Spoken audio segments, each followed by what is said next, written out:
আমি আব্দুল মুত্তালিবের সন্তান, আমি আব্দে মানাবের কলিজা।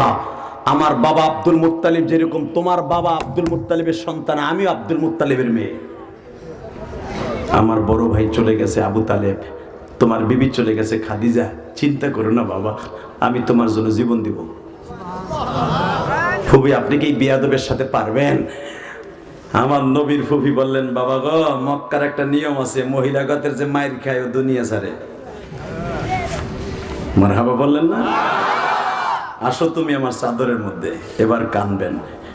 আমার নবীর এইভাবে ধরছে, দেখবেন এই সূরার তাফসিরে দেখবেন, সূরা বনী ইসরাঈলের তাফসিরে দেখবেন, তাফসিরে মুজহিরের মধ্যে আসছে হুজুরের ফুফি এইভাবে ঘন্টা দিছে, ঘন্টা দিয়া আমার নবীর বোরকার মধ্যে অর্থাৎ ওন্নার মধ্যে নিয়ে এইভাবে মনে হচ্ছে হুজুরের ফুফাতো ভাইরে লয়ে যাইতেছে, কোলে করে নিয়ে আমার নবীরে, আবার নবীরে আস্তে আস্তে করে হুজুরের ফুফাতো বোনের বাসায় নিয়ে সে আবে আবু তালেব, যেখানে আপনারা জানেন জাবাল আবি কুবাইস থেকে কেবলই 1.5 কিলোমিটার দক্ষিণে, ঘরের মধ্যে নিয়ে বলে, বাবা এই যে তালা মারলাম,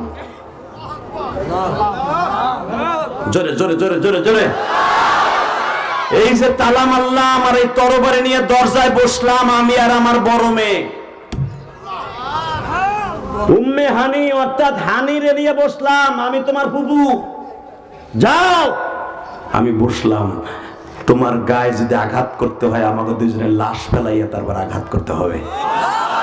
দেখি মক্কার কোন মায়ের পুত আছে তোমার গায়ে আজকে ধরে নিয়ে আঘাত করে। এই ডায়লগটা আমার আল্লাহর খুব পছন্দ হইলেন।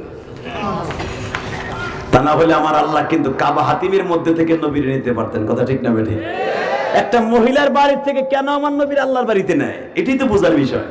এই মহিলাটা করছিল কি নবীর লেগা? আল্লাহু আকবার করে বলেন তো। ও মা, আপনাদের দাম কত দেখছেন না? ও মা, একটা মহিলার বাড়ির থেকে আল্লাহর বাড়িতে বেড়াইতে নাই আল্লাহ।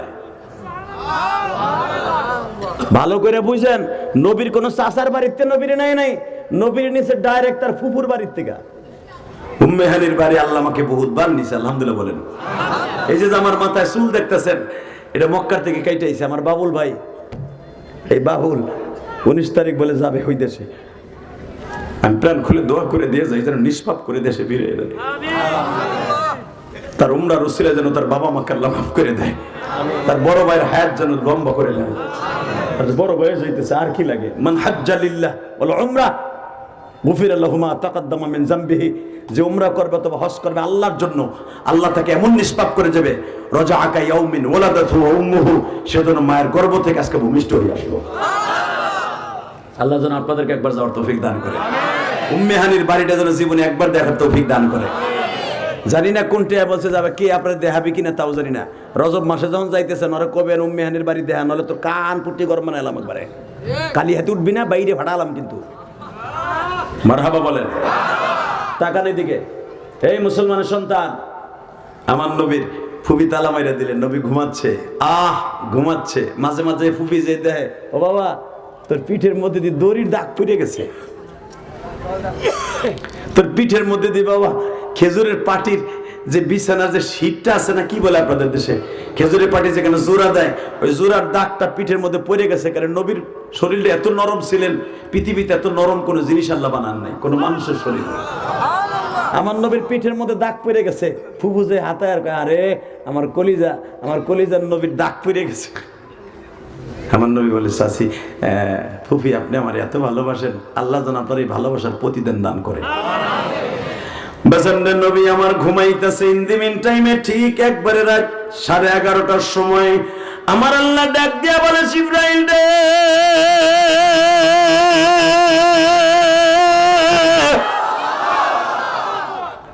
যা আমার বন্ধু ফুফির বাসায় ঘুমায়, আমার নবীর লইয়া ডাইরেক্ট আমার বাড়িতে নিয়ে আসবি। এখান থেকে কাবা হাতিমি শোয়াবি আধা ঘন্টা। উম্মে হানির বাড়ির থেকে 11:30টায় রওনা দিবি, 12:01 পর্যন্ত আমার নবী কাবা হাতিমে রেস্ট নিবে। নবীর এমন ভাবে কোলে নিবি যেন আমার নবী ঠিক না পায়। ছোট বাচ্চারে এক খাট থেকে আর এক খাটে নিয়ে মা ঘুম পড়ায় রাখে, সকালবেলা উঠে দেখে আমি ঘুমাইলাম বারান্দা, আমি ভিতরে দেখি কে। ঠিক আমার নবীরে তুই কোলে নিবি জিবরাইল, যেন আমার নবী ঠিক না পায় যে আমি ফুফির বাড়িতে কাবা হাতিমে কখন আসলাম। আর হুজুরের ফুফিটা বসে আছে কাবার ঘরের দরজার সামনে, নবীরে কোন ফাঁকে আনবি যেন তার ফুফিও ঠিক না পায়।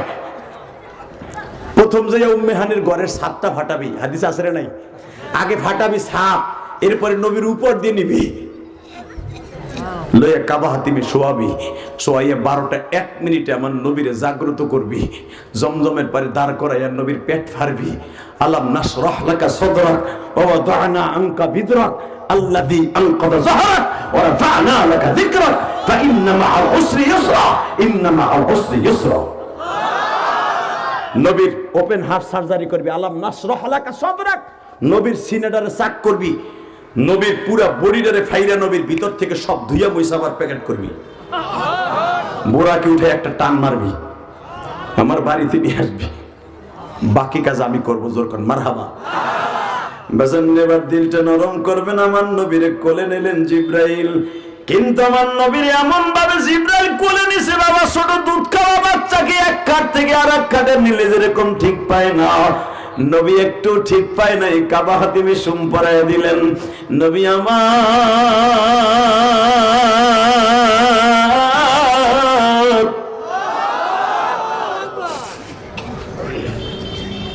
কাবা হাতিমের মধ্যে শুয়ে আছে। আমার আল্লাহ যে বলছে ইন্নাহু হুয়াস সামিউল বাসীর, আমি কিন্তু দেখতাছি আমার নবীর সাথে কি ব্যবহার করস। এই চিন্তা ভাবনা করে বাজান জিবরাইল ডরে ডরে ডরে ডরে আমার নবীর সাথে ব্যবহার করে। ভাইজান রে, জিবরাইল বলে আল্লাহ 12টা 1 মিনিট বাজে, তোমার বন্ধুরে কেমনে আমি ঘুম থেকে জাগ্রত করব? আমার আল্লাহ বলে আমিও দেখব কেমনে জাগ্রত করস। জিবরাইলের জিহ্বার মধ্যে 2টা কোয়ালিটি ছিল না বাবা, একটা কোয়ালিটি ছিল। তোমার আমার জিহ্বার এই 5টা হলো ধারালো। এই ধার কেন জানেন? ধাক্কায় ধাক্কায় জিহ্বা দিয়ে আপনার দাঁতের ভিতরে খাবার মিহিন করে। আর এই পাশ হলো নরম। আমার আল্লাহ জিবরাইলকে বানাইছে এক কোয়ালিটির জিহ্বা, কারণ তুই যদি এই ধারালো জিহ্বা দিয়ে নবীর পায়ে ডলা দেস, নবী আমার কষ্ট পাবে। তোর জিহ্বাটা পিছল হতে হবে। জিবরাইল এই জিহ্বাটা আস্তে করে নবীর পায়ের নিচে বাতাস দিতেছিলেন। জোরে জোরে জোরে জোরে জোরে। এ জিবরাইল, তোর জিহ্বাটা সারা দুনিয়ার মাখলুকের জিহ্বা বানাইছে একরকম, তোর জিহ্বা বানাইছে আর একরকম। শুধু একটা রাতের জন্য ইউজ করার জন্য তোর জিহ্বা আলাদা বানাইছে। আস্তে আস্তে করে যখন সুরসুরি দিছে, নবী আমার উঠছে, লাভ দিয়ে জিবরাইল নবীরে বুকে নিয়ে বলে, নবী গো, চিন্তার কোনো কারণ নেই, আপনি যাবেন আল্লাহর বাড়িতে।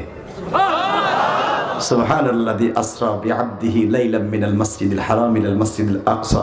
আপনার এখান থেকে বোরাক উঠে আমি আকসায় নিয়ে যাব, ওখান থেকে একটা টান দিয়া বারাকনা হাওলাহু লিনুরিয়াহু মিন আয়াতিনা, আল্লাহর বাড়িতে লয়ে যাব। আল্লাহু আকবার, আল্লাহু আকবার, আল্লাহু আকবার। আল্লাহ ও আল্লাহ, তোমার নবী এখন কই আছে? আল্লাহ বলে, মুসা এখন তার বাবা আদমের সাথে দেখা করতেছে। এখন কই আছে? তার ইয়াহিয়া আর ঈসার সাথে দেখা করতেছে। এখন কই আছে? 3য় আসমানে ইউসুফ নবীর সাথে দেখা করতেছে। এখন কই আছে? এখন 4র্থ আসমানে ইদ্রিস নবীর সাথে দেখা করতেছে। এখন কই আছে? 5ম আসমানে তোর ভাই হারুনের সাথে দেখা করতেছে। এ মুসা, এবার তোর পালা। বাজানদে আল্লাহর পয়গম্বর মুসা হাত দুটো বাড়ায় দিছে, নবীর বুকের মধ্যে নিয়ে একটা চাপ দিয়ে বলে, নবী গো, নবী আমি আপনার জন্য কত অপেক্ষা করছি নবী।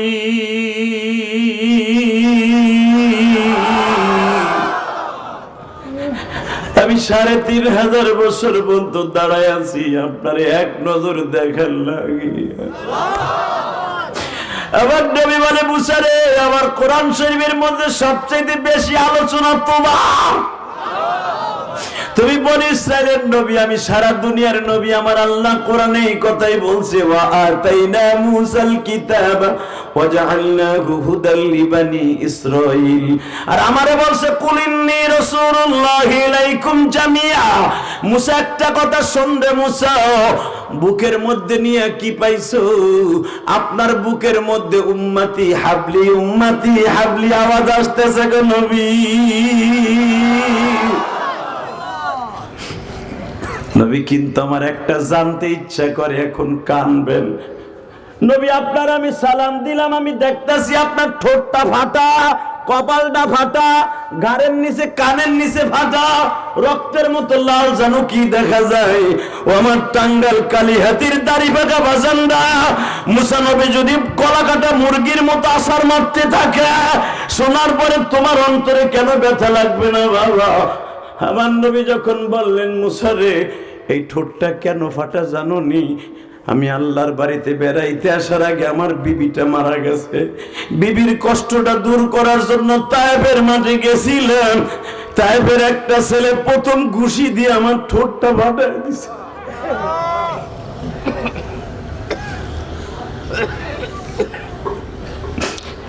আর একটা নিষ্ঠুর আসিয়া আমার মাথার উপরে এমন জোরে পাথর দিয়ে আঘাত করছে রে মুসা।